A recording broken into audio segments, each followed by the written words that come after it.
Hello नमस्कार प्यारे विद्यार्थियों, कैसे हैं आप सभी। उम्मीद करता हूं आप सभी बहुत अच्छे होंगे, स्वस्थ होंगे और मस्त होंगे। और आप सभी प्यारे विद्यार्थियों की दुआओं से मैं भी एकदम स्वस्थ हूं और मस्त हूं। और आप सभी का आज के इस वीडियो में स्वागत है। प्यारे विद्यार्थियों, अपन गणित में प्रतिशत से संबंधित चर्चा करते लगातार आ रहे हैं और उसी क्रम में अपन आज प्रतिशत के भाग 13 यानी कि वीडियो के भाग 13 में बात करने जा रहे हैं अगली टाइप पर। और प्रतिशत की यह टाइप आज की बहुत ही इंपॉर्टेंट टाइप है और प्रतिशत का यह वीडियो अंतिम वीडियो भी होने वाला है, क्योंकि अपन ने विभिन्न वीडियोस में प्रतिशत की अलग अलग टाइपों को भी सॉल्व करने का प्रयास किया है। तो देखिए विद्यार्थियों, शुरू करते हैं आज की चर्चा। आज की चर्चा भी बहुत इंपॉर्टेंट है, क्योंकि अक्सर परीक्षाओं में प्रतिशत में आय में वृद्धि, व्यय में वृद्धि, बचत में वृद्धि, खर्च में वृद्धि, कमी, ऐसे प्रश्न परीक्षाओं में नियमित रूप से लगातार पूछे जा रहे हैं। और उसी क्रम में मैंने भी आपके लिए एक इंपॉर्टेंट प्रश्न यहाँ पर लिख के रखा है। क्या है प्रश्न, इधर देखेंगे। प्रश्न कह रहा है कि एक व्यक्ति अपनी आय का 70% भाग खर्च करता है और बाकी बचत करता है, यानी कि 70% खर्च करता है और बाकी बचत करता है। यदि उसकी आय 10% बढ़ जाए और बचत वही रहे तो खर्च में कितने प्रतिशत की वृद्धि हुई। विद्यार्थियों, यहाँ पर 2-3 तरह के प्रश्न आते हैं। यहाँ पर तो आय 10% बढ़ रही है, कहीं पर आय बढ़ने के साथ साथ खर्च में भी वृद्धि होगी, कहीं पर खर्च वही रहेगा, बचत में वृद्धि होगी। अलग अलग प्रश्न आएंगे, उन अलग अलग प्रश्नों को अपन को समझना है। तो इधर देखेंगे इस प्रश्न को कैसे हल करेंगे, पूरी नजर लगाकर इसको देखना और समझने के साथ उसके नोट डाउन भी कर लेना। इधर देखेंगे, सबसे पहले बात करेंगे आय की। सबसे पहले माना आय कुल कितनी होती है, तो आय होती है 100%। कितनी होती है, 100%। ये 100% आय है। यदि आय का 70% भाग खर्च करता है, यानी कि 70% भाग है, इसके 2 टुकड़े कर लेंगे। ये 70%, ये तो कर लेता है खर्च, ये कर लेता है खर्च, तो बचत कितना होगा, 30%। 30% की क्या कर रहा है, बचत। 30 की बचत और 70 खर्च। आगे प्रश्न क्या कर रहा है, जैसे प्रश्न बोल रहा है अपने को उसी सीक्वेंस में चलना है। बाकी बचत करता है, यदि उसकी आय 10%, अब आय कितनी है, ये आय 100 है और अब आय हो जाती है 110%, यानी कि 10% आय में क्या होगी, वृद्धि। ये पुरानी आय है और ये नई आय है और बचत वही रहे, यानी कि आय 10% बढ़ने के बावजूद भी उसकी बचत पहले भी 30% हो रही थी और अभी भी 30% हो रही है। तो सीधी बात है, अब 100 से 110 गया है तो बचत वही है, तो बढ़ेगा कौन, खर्च बढ़ेगा। अब खर्च पहले 70 था, अब कितना बढ़ेगा, अब 70 और 30 100 होते हैं, 30 जी रखने, यहाँ कितने होंगे, 70 की जगह अब यहाँ 80% होगा और 30% बचत होगी, तब जाकर वो आय कितनी बढ़ेगी, 110%। अब प्रश्न आगे क्या कह रहा है, बचत वही रहे तो खर्च में कितने प्रतिशत की वृद्धि हुई, यानी कि खपत में कितने प्रतिशत की वृद्धि हुई। देखो 70 से 80 गया है, 70 से 80 गया है। अब विद्यार्थी कहेंगे कि 70 से 80 गया तो 10% की वृद्धि हुई। नहीं, ऐसा नहीं करना है, क्योंकि ये तो कॉमन थी, लेकिन प्रतिशत में वास्तविक रूप से कितनी वृद्धि हुई है वो फॉर्मूला लगाना है। और ऐसे क्वेश्चन लाभ हानि में फिर से एक बार आने वाले हैं, इसलिए ध्यान से यहीं पर इसको समझ लेना। इधर देखेंगे कितनी वृद्धि हुई है, सेम क्वेश्चन हमने पढ़े हैं, वृद्धि बटे 100 प्लस वृद्धि इंटू 100, ऐसे क्वेश्चन अपन ने किए हैं। अब पहले कितना था 70, अब कितना हुआ 80, तो वृद्धि कितनी हुई है, तो यहाँ पर खर्च में वृद्धि, खर्च में वृद्धि। अब खर्च में वृद्धि करेंगे तो 70 से 80 गया, इसका मतलब कितनी वृद्धि हुई, 10%, बटे किस पर हुई, प्रारंभिक मूल्य, किस पर, प्रारंभिक मूल्य। प्रारंभिक मूल्य कितना है, 70 था पहले, कितना था 70 इंटू 100, इंटू 100, 1 0 से 1 0 गया। अब 100 के अंदर 7 का लगाना है भाग, 100 में 7 का भाग लगाएंगे तो शब्द 7 98, 14 बार गया, 98 पीछे 2/7, यानी कि 14 से 2/7% की खर्च में क्या हुई है, वृद्धि। खर्च में वृद्धि हुई, कब हुई, जब आय में 10% की वृद्धि हुई। यह प्रश्न था आय में वृद्धि को लेकर। अब इस प्रश्न को आप नोट डाउन करें। अब अगले प्रश्न में अपन प्रयास करेंगे कि खर्च में वृद्धि या बचत में वृद्धि, कमी, ऐसे प्रश्न को कैसे सॉल्व करेंगे। अगर ये प्रश्न समझ में आया है तो जल्दी से इस प्रश्न को नोट डाउन कर लें। इस प्रश्न में थोड़ा सा मैं फेरबदल कर रहा हूं और दूसरा प्रश्न मैं इसी टाइप में बना रहा हूं। Question number 2। क्वेश्चन नंबर 2 क्या है? क्वेश्चन नंबर 2 इधर देखेंगे, थोड़ा सा यहां से चेंज करना पड़ेगा क्योंकि इस प्रश्न में अपन आय बढ़ाने के साथ खर्च भी बढ़ाएंगे, क्योंकि एक टाइप के प्रश्न करने का कोई सेंस नहीं है। अब ये क्वेश्चन नंबर यहां पर 2 नंबर है, 2 नंबर क्वेश्चन है। 2 नंबर क्वेश्चन क्या करा है? जैसा मैं क्वेश्चन देख पा रहा हूं कि एक व्यक्ति अपनी आय का 80% भाग खर्च करता है। कितने प्रतिशत? 80% भाग खर्च करता है और बाकी बचत करता है। बाकी बचत करता है, ठीक बात है इतना। यदि उसकी आय 20% बढ़ जाए, यदि उसकी आय 20% बढ़ जाए और खर्च 10% बढ़े, और खर्च कितना बढ़ रहा है? और खर्च 10% बढ़े तो उसकी बचत पर क्या प्रभाव पड़ेगा? तो उसकी बचत पर क्या प्रभाव पड़ेगा? अब देखो, पिछला क्वेश्चन क्या करा था, उसमें केवल और केवल आय में वृद्धि हो रही थी, लेकिन इसमें एक व्यक्ति अपनी आय का 80% भाग खर्च करता है और बाकी बचत इतना सेम है। यदि उसकी आय 20% बढ़ जाए, इतना भी सेम है, लेकिन आगे क्या करा है? और खर्च जैसे यहाँ पर आय में वृद्धि होने के साथ साथ उसके खर्च में भी वृद्धि हो रही है, तो उसकी बचत पर क्या प्रभाव पड़ेगा? इस प्रकार के प्रश्न को कैसे हल करेंगे इधर देखेंगे। इसको हल करने के लिए वो सेम, सबसे पहले आय कितना है या कुल कितनी है, कुल की बाय करेंगे 100%, 2 से करेंगे 80%, ये हो गया खर्च। तो बचत कितना है? 80 खर्च और बचत कितना है? 20%। अब आगे प्रश्न क्या करा है? यदि उसकी आय 20% बढ़ जाए, यानी कि 100 है और 20 बढ़ेगी, कितना हो जाएगा? 120। कितना हो जाएगा? 120। तो आय कितनी होगी? अब नई आय कितनी होगी?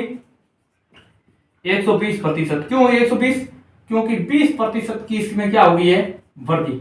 अब 20% की वृद्धि होगी तो नई आय 120, और इसका खर्च कितना है? खर्च है 80% और बचत है 20%। लेकिन आगे प्रश्न क्या करे? और खर्च 10% बढ़े, यानी कि आय में वृद्धि होने के साथ साथ खर्च में भी वृद्धि होगी। अब खर्च में 10% बढ़ रहा है, 80% पहले खर्च था, अब 10% बढ़ रहा है, तो यहां पर 80 से सीधा 90 नहीं करना है। क्यों नहीं करना है? क्योंकि खर्च में वृद्धि 80 पर हो रही है, ना कि टोटल पर। तो 80 पर हो रही है, तो इधर देखेंगे, जैसे अब खर्च की बात आएगी तो 80 तो पहले था और 10% वृद्धि हुई, तो इसका 110% ज्ञात कर सकते हैं। इसका 110% या 10% ज्ञात करके 80 के अंदर जोड़ देना है। 110% ज्ञात करेंगे, 2 जीरो से 0 गया, 11 88, यानी कि अब खर्च है वो 88 हो रहा है। कितना हो रहा है? 88।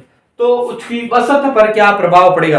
अब देखो, पहले 80 खर्च था, 20 बचत हो रही थी, अब 120 आय है, उसमें से 88 खर्च हो रहा है, तो 120 में से 88 घटाएंगे तो बचत कितनी होगी? तो बचत करेंगे 120 माइनस 88 करेंगे तो 20 और 12 यानी कि 32। अब 32 की क्या हो रही है? बचत। लेकिन बचत प्रतिशत में कितनी होगी, उसको कैसे हल करेंगे इधर देखेंगे। अब सेम बचत प्रतिशत अब कितनी है? कितने हो रहा है?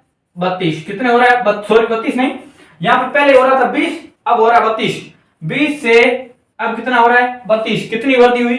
12 की। कितनी हुई? 12। 12 बटे हुई किस पर? 20 पर, क्योंकि पहले 20 था।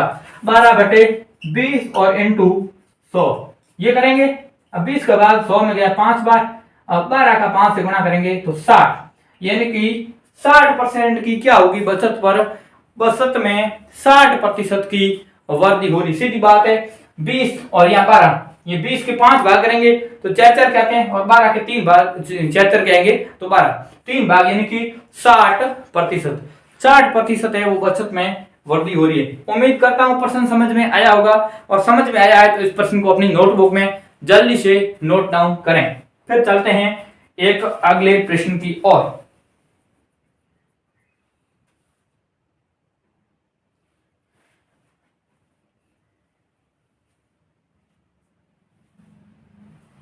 अब इस प्रश्न में थोड़ा सा अपन फेरबदल करेंगे और अब यहाँ पर अपन बचत में वृद्धि करेंगे।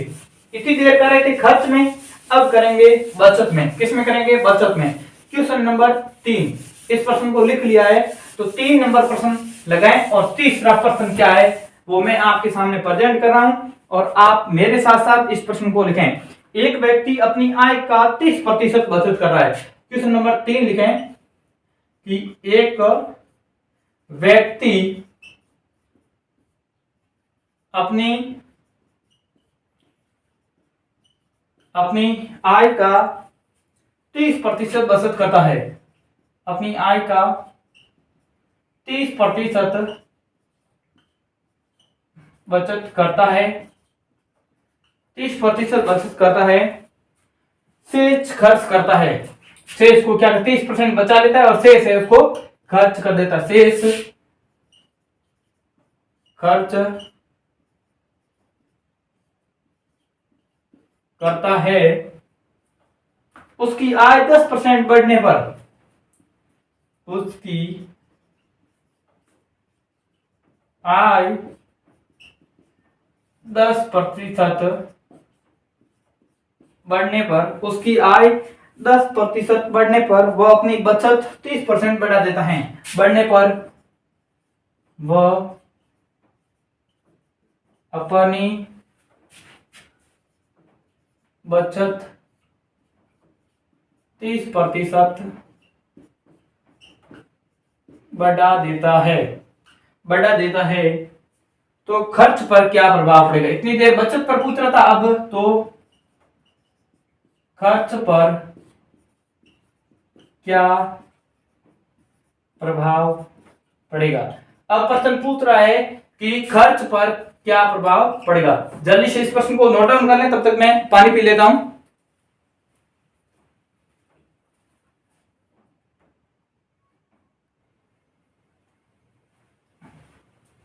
अब इस प्रश्न को आपने कर लिया है नोट डाउन, तो देखेंगे कैसे सॉल्व करेंगे इसको।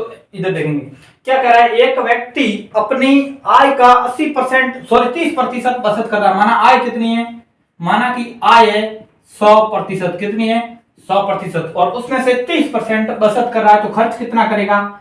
30% बचत है तो 30% तो होगी बचत। अब बात आती है खर्च की, तो खर्च कितना होगा? 30 इधर गया तो अब कितना आ रहा है? 70%। 70% क्या कर रहा है? खर्च। शेष खर्च कर रहा है, यानी कि 100 में से 30% बचत और 70% खर्च कर रहा है। उसकी आय 10% बढ़ने पर, अब आय कितनी हो रहा है? पहले थी 100, अब कितनी है? 110, यानी कि 10% की क्या होगी इसमें? वृद्धि कितनी हुई? 10%। 10% की वृद्धि होने पर वो अपनी बचत 30% बढ़ा देता है। अब बचत कितनी बढ़ा रहा है? पहले 30 थी, अब इसका 30% बढ़ा दे रहा है। तो बचत क्या होगी? नई बचत क्या होगी तो देखेंगे। अब बचत करेंगे तो 30 तो था और वृद्धि हो रही 30%, यानी कि 30 का 130%। 30 का 130%, क्योंकि 30% की वृद्धि। 1 0 2 0 2 0 गया 13 3 39। अब 39% क्या हो रही है? बचत हो रही है। अब 110 आय है, उसमें से 39% बचत हो रही है, तो खर्च कितना होगा? खर्च कितना होगा? तो खर्च के लिए क्या करेंगे? 110 में से 39 घटाएंगे, तो 0 10 में से 9 गया 1 और 10 में से 3 गया 7, यानी कि अब कितनी हो रही है? 71%। अब 71% हो रही है और पहले 70% हो रही, तो खर्च पर क्या प्रभाव पड़ेगा? कमी होगी कि वृद्धि होगी? होगी तो प्रतिशत में कितनी होगी? इधर देखेंगे कैसे सॉल्व करेंगे। इधर करेंगे जैसे खर्च पर प्रभाव, खर्च पर प्रभाव। अब खर्च पर प्रभाव कैसे करेंगे? इधर देखेंगे। पहले 70 था, अब 71 हो रहा है। कितनी वृद्धि हो रही? 1 पद। कितनी हो रही? 1 इंटू प्रारंभिक मूल्य वाली बात है। प्रारंभिक मूल्य कितना है? 76। अब कितना है? 71। तो पहले क्या आएगा? 70 इंटू 100 सेम वही है। अब खर्च पर प्रभाव पूछ रहा है, 0 से 0 काटेंगे, 0 से 0 गया। अब 10 में 7 का भाग देंगे तो 1 सही 3/7%। ये क्या आएगी? खर्च में वृद्धि हो रही है, यानी कि 1 सही 3/7% की खर्च में क्या हो रही है? ये हो रही है वृद्धि। अगर प्रश्न समझ में आया तो जल्दी से नोट डाउन करें, फिर चलते हैं नेक्स्ट प्रश्न की ओर। देखिए अगला प्रश्न मैंने आपके लिए लिख के रख लिया है। देखो क्या है कि एक व्यक्ति के खर्च व बचत में 7:3 का अनुपात है, यानी कि खर्च व बचत का अनुपात 7 और 3 का अनुपात है। यदि उसकी आय समान रहे, यानी कि अब आय में वृद्धि नहीं हो रही है, और खर्च 20% बढ़ जाए तो बचत पर क्या प्रभाव पड़ेगा। आप जल्दी से इस प्रश्न को नोट डाउन करें, तब तक मैं पानी पी लेता हूं।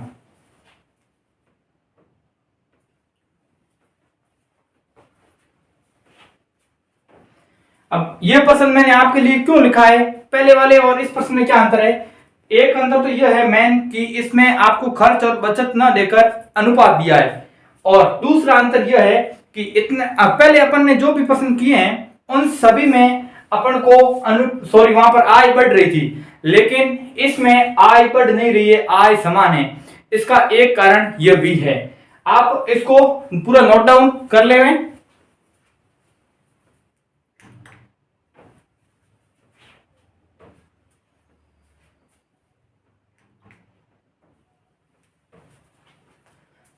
अब इधर देखेंगे।